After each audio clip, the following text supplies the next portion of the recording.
నేను last year హాస్పిటల్లో పడ్డా, మీకు తెలుసు.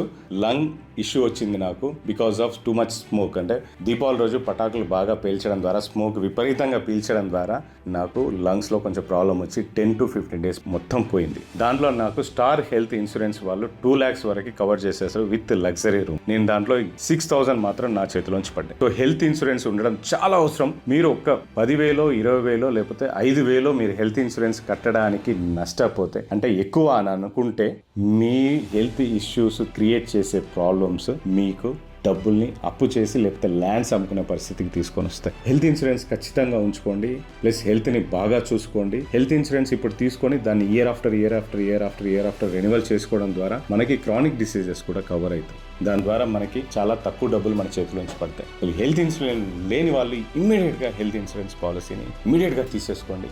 హెల్త్ ఇన్సూరెన్స్ పాలసీ బాగుంది అని అంటే ప్లీజ్ మీ దగ్గర ఉన్న బ్యాంక్కి వెళ్ళండి, అడ్వైస్ తీసుకోండి. నాకైతే స్టార్ హెల్త్ ఇన్సూరెన్స్ బాగా పనిచేస్తుంది. నా దగ్గర అయితే 3 హెల్త్ ఇన్సూరెన్స్ ఉన్నాయి. ఒకటి star health insurance, new India health insurance, ఇంకోటి లాంబార్డ్ హెల్త్ ఇన్సూరెన్స్. సో నాకు స్టార్ హెల్త్ ఇన్సూరెన్స్ అయితే నేను వాడుకున్నా, అంతకుముందు న్యూ ఇండియా కూడా వాడుకున్నా. సో ఫ్యూచర్లో క్రానిక్ డిసీజెస్ ఏమన్నా వచ్చినా మనం జాగ్రత్తగా ఉండాలి. కాబట్టి ఏజ్ పెరుగుతా ఉన్న కొద్దీ హెల్త్ రిలేటెడ్ ఇష్యూస్ ఎక్కువగా వస్తాయి. కాబట్టి హెల్త్ ఇన్సూరెన్స్ వాడుకోండి. నేను చాలామందిని చూసా, హెల్త్ ఇన్సూరెన్స్ కడితే డబ్బులు వేస్ట్ అవుతాయని చూసి యాక్సిడెంట్ తర్వాత లక్షల్లో ఖర్చు పెట్టిన వాళ్ళు ఉన్నారు. అలాగే పెద్ద పెద్ద రోగాల బారిన పడి ఆస్తులు అమ్ముకున్న వాళ్ళు ఉన్నారు. సో ప్లీజ్ హెల్త్ ఇన్సూరెన్స్ తీసుకోండి, మీ హెల్త్ని సెక్యూర్ చేసుకోండి. అట్లీస్ట్ మన చేతిలోంచి డబ్బులు పడకుండా హ్యాపీగా ఉండగలుగుతాం. అదర్వైజ్ హెల్త్తో పాటు మనీ కూడా లూజ్ అవుతాం. చిన్న అమౌంట్తో మీ హెల్త్ని సెక్యూర్ చేసుకోండి. Thank you so much. ఈ కేపీ వెల్నెస్.